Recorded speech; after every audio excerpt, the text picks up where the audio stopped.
राहुल तुम मुझे ये बताओ, मैं ऐसे बैठा रहूं? तुम मुझे कितनी देर में इस कढ़ाई से भटूरा निकाल के दोगे? तुम्हारे छोले भटूरे का पूरे एरिया में नाम है, तुमसे अच्छे छोले भटूरे कोई बनाता ही नहीं है। मोदी जी बस थोड़ी देर रुक जाओ, थोड़ी देर और रुक जाओ, ये अखिलेश को एक भटूरा और खा लेने दो, उसके बाद मनमोहन सिंह को छोले और भटूरा दूंगा, फिर आपको ताजा ताजा कढ़ाई से एक भटूरा निकाल के दे दूंगा।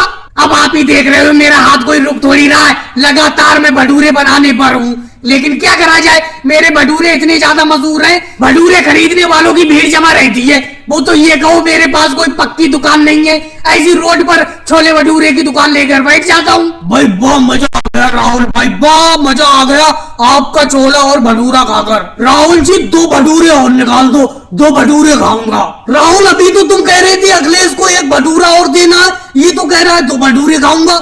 ऐसे मैं कितनी देर तक रुका रहा हूँ? मैं तुम्हारी कढ़ाई के सामने ही बैठा हूँ और कढ़ाई से जो तुम ताजे ताजे भटूरे निकाल रहे हो, इनकी खुशबू देखकर मेरे मुंह में पानी आ रहा है। जल्द से जल्द एक भटूरा मुझे दे दो, उसके बाद तुम चाहे भटूरा अखिलेश को देते रहना या मनमोहन सिंह को देते रहना, लेकिन एक भटूरा पहले मुझे दे दो। मोदी जी ऐसा नहीं चलेगा, मैं आपसे पहले का आया हुआ हूँ, मेरे बाद ही आपको भटूरा मिलेगा। अब एक बात बताओ, जब राहुल के भटूरे इतने ज्यादा मशहूर हैं कि लेने वालों की भीड़ जमा रहती है, तो क्या किया जाए? मैं तो 3 गांव पार करके राहुल से भटूरा खाने के लिए आता हूँ। राहुल कोई पक्की दुकान देख लो, इस तरीके से रोड पे दुकान लगाकर मत बैठा करो, नीचे बैठने में बड़ा दिक्कत होती है। मनमोहन सिंह जी क्या बताऊं, मेरे पास पक्की दुकान है ही नहीं, अगर कोई किराए पे दुकान मिल गई तो देख लूंगा, फिलहाल तो कोई दुकान मिल नहीं रही है, इसी तरीके से रोड पे ही मुझे छोले भटूरे बनाकर बेचना पड़ेंगे। लेकिन एक बात बताऊं, मुझे कोई चिंता नहीं है, क्योंकि मेरी इस रोड की दुकान पर ही छोले भटूरे लेने वालों की भीड़ जमा रहती है। लो मनमोहन सिंह जी आप भटूरा ले लो,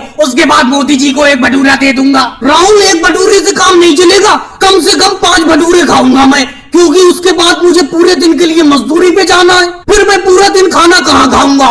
सुबह ही जो तुम्हारे छोले भटूरे खा लेता हूँ, उसी से मेरी पूरे दिन की भूख खत्म हो जाती। अरे मोदी जी लालू जी कहाँ से चले आ रहे हो ये झोला लेके? और ये अभी मैंने लिपाई पुताई की है, आप यहाँ पे आके बैठ गए। अरे दिवाली का मौका है, मैं घर की सफाई कर रही हूँ। दिवाली के मौके पे गाय का गोबर वैसे नहीं मिल पा रहा है, गाय के गोबर से मैंने घर की ये लिपाई की है, अब मैं चूने से पुताई कर रही हूँ घर की। आप यहाँ पे जहाँ पे लिपाई की है वहाँ आके बैठ गए। तो बहन सोनिया जी क्या हो गया? ये तो सूख गया, तुमने जहाँ पे लिपाई की थी गाय के गोबर से, ये तो घर का फर्श सूख चुका है, अब मैं इस पे आराम से बैठ सकता हूँ। लेकिन बहन सोनिया जी आप घर की लिपाई पुताई करती बहुत अच्छी तरीके से हो। दिवाली के मौके पे मैं और लालू जी भी शहर से चले आ रहे हैं काम करके गांव में दिवाली मनाने के लिए, रास्ते में आपका घर पड़ गया, मैंने सोचा यहीं पे ही अन्न पानी कुछ खा के पी के चले। अरे मोदी जी अब खाना पीना 1-2 दिन बाद करना, दिवाली के मौके पे जब दिवाली होगी भैया दूज पे आना, आपके लिए मैं बढ़िया बढ़िया गुजिया बनाऊंगी। चलो ऐसा करो, जब आ ही गए हो तो कुछ थोड़ा बहुत पानी पी लो। राहुल भी आ गए, राहुल जा पानी लिया मोदी जी के लिए। मोदी जी पानी ठंडा लाऊं या नॉर्मल लाऊं? राहुल ठंड का मौसम चल रहा है, ऐसा करो नॉर्मल नल का पानी निकाल के ले आओ, ठंडा पानी मत लाना, नजले जुकाम की बड़ा दिक्कत है, शहर में भी ठंडा पानी पीते पीते जुकाम हो गया, ऐसा करो सादा पानी ले आओ। अच्छा योगी जी आप बताओ, आप भी क्या लालू जी और मोदी जी के साथ में शहर गए थे काम करने के लिए? नहीं राहुल, मैं लालू जी और मोदी जी के साथ काम करने के लिए शहर में नहीं गया था, ये शहर से वापस आ रहे थे, गांव के बाहर ही मिल गए तो मैं इनके साथ साथ चला आया। रास्ते में आपका घर मिल गया तो मोदी जी बोले बहन सोनिया जी के यहाँ पे थोड़ी देर बैठ लेते। वैसे सोनिया जी आप अपने हाथ से पुताई बहुत अच्छी करती हो घर की।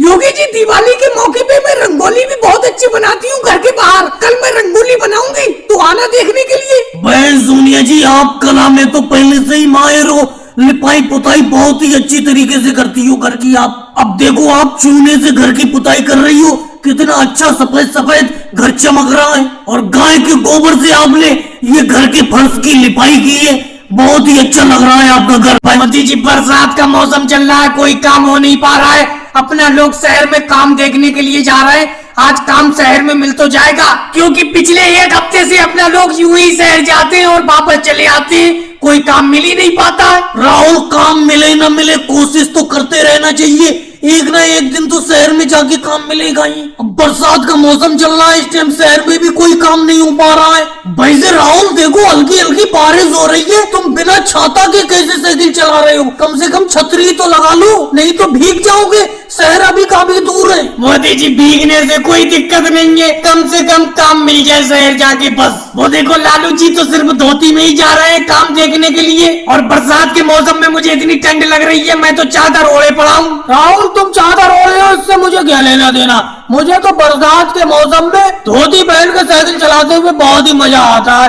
हाँ राहुल, तुम्हारी एक बात तो मुझे अच्छी लग रही है, बस आज शहर में काम मिल जाए। काम की तलाश में अपना लोगों को जाते जाते एक हफ्ता होने को जा रहा है, एक दिन भी काम करने को नहीं मिला है शहर में। एक पैसे की दिहाड़ी मजदूरी भी नहीं हो पा रही है। वो तो ये कहो अपने लोगों के पास साइकिल है, शहर जाने में भाड़ा खर्च नहीं होता है, नहीं तो भाड़ा खर्च होता बड़ा दिक्कत होती, क्योंकि शहर में जाकर कोई कमाई होती नहीं और भाड़े का पैसा बेफालतू में खर्च होता। इसीलिए साइकिल बहुत अच्छे काम की चीज है। मोदी जी कैसे हल्के हल्के साइकिल चला रहे हो? साइकिल को तेजी से चलाओ, जल्द से जल्द अपना शहर पहुँचे और काम की तलाश करें। केजरीवाल जी ज्यादा आफत तो मचाओ मत। एक तो तुम साइकिल पे पीछे बैठ जाते हो, मैं तुम्हें साइकिल पे बैठा के शहर ले जाता हूँ, ये क्या कम है? अरे सब लोगों के पास साइकिल है, तुम साइकिल क्यों नहीं खरीद रहे हो? और ऊपर से मुझसे कह रहे हो कि तेजी से साइकिल चलाओ। मोदी जी एक बात बताओ, आप मुझे अपनी साइकिल पे बैठा के शहर ले जाते हो तो कोई एहसान करती हो क्या? अरे एक तरफ से साइकिल आप चलाते हो तो दूसरी तरफ से साइकिल मैं खींच के नहीं लाता हूँ आपको बैठा के। और योगी जी तुम्हें कोई नौकरी मिली शहर में कि नहीं? कहा मैं केजरीवाल कोई नौकरी मिल पा रही है शहर में? मुझे भी 1 महीना हो गया शहर में जाते जाते, कोई अच्छे पैसों की नौकरी मिल ही नहीं पा रही है। कम पैसों की तो नौकरी बहुत सारी मिल रही है, लेकिन कोई अच्छे दाम की नौकरी मिले तो नौकरी करूंगा मैं, क्योंकि मैंने बीए किया। मायावती जी ये बात मुझे बिल्कुल अच्छी नहीं लगती है। आप हर साल सबसे पहले लालू जी को ही राखी बांधती हो, जबकि बहन मायावती जी रक्षाबंधन के दिन मैं सबसे पहले आगे राखी बंधवाने के लिए बैठ जाता हूँ। अरे मोदी जी इस तरीके की बातें आपको नहीं करना चाहिए आज के दिन। पहले ये बाद में राखी बांधने से कुछ नहीं होता है, बहन भाई का प्यार होना चाहिए। मेरे पास यहाँ पे जितने भी लोग मेरे भाई राखी बंधवाने के लिए आते हैं, सब मेरे लिए बराबर है। आप भी मेरे लिए उतने ही हो, और लालू जी का भी प्यार उतना ही है मेरे लिए। बहन का प्यार हर भाई के लिए उतना ही होता है। और राजनाथ सिंह जी मैं देख रही हूँ आप प्लेट में से 2-3 बार गुलाब जामुन उठा के खा चुकी हो। अरे मैं आ रही हूँ, आप ही को राखी बांधने के लिए आ रही हूँ, अपने हाथ से मिठाई खिलाऊंगी और गिफ्ट भी लूंगी। लालू जी आपके तो राखी बंध गई, चलो गिफ्ट निकालो। बहन मायावती जी आज के दिन तो मैं गिफ्ट लाना भूलता ही नहीं हूँ, गाड़ी में बाहर रखा हुआ है, अभी लेके आता हूँ मैं तुम्हारे लिए गिफ्ट। वैसे लालू जी इस बार रक्षाबंधन पर मेरे लिए क्या गिफ्ट लाए हो? बहन मायावती जी गिफ्ट बताया नहीं जाता है, अपने आप खोल के देखना, एक डिब्बे में पैक है। एक गुलाब जामुन और खिला दो बहन मायावती जी। रक्षाबंधन के त्योहार के दिन तो आपके हाथ की मिठाई खाने को मिलती ही है, और रक्षाबंधन के दिन तो मैं कहीं पे भी हूँ आपसे राखी बंधवाने के लिए जरूर आता हूँ। लालू जी आप ही आते हो, हम भी तो चले आते हैं यहाँ पे मायावती जी के पास। यही तो एक त्योहार है जिसमें भाई बहन का प्यार और ज्यादा बढ़ जाता है। बहन मायावती जी मैं झूठ नहीं बोलूंगा, अभी आप मुझसे कह रही थी कि गुलाब जामुन उठा के मत खाओ, एक गुलाब जामुन मैंने चुपके से खाया है, बता देता हूँ पहले ही आपको। कोई बात नहीं राजनाथ सिंह जी, आपसे बढ़ के ये मिठाई थोड़ी है, आप जितनी चाहे उतनी मिठाई खा लो। अभी मैं आपको राखी बांधती हूँ, उसके बाद मोदी जी को राखी बांधूंगी मैं। मेरे तो बात को राखी बांधोगी, मैं तो पहले ही कह रहा हूँ, सबसे बाद में मेरे ही राखी बांधती हो आप। लेकिन कोई बात नहीं बहन मायावती जी, आप सही कह रही है, बहन भाई का प्यार होना चाहिए। राखी पहले बंधे या बाद को बंधे कोई फर्क नहीं पड़ता है। और इस बार तो मैं आपके लिए इतना बड़ा गिफ्ट लाया हूँ कि देखोगी आप तो चौंक जाओगी। इस बार मैं आपके लिए बहुत ही अच्छा और महंगा मोबाइल लाया हूँ। जल्दी से बहन मायावती जी मेरे राखी बांधो और ले लो गिफ्ट। और बहनों को वीडियो को लाइक करो, चैनल को सब्सक्राइब करो।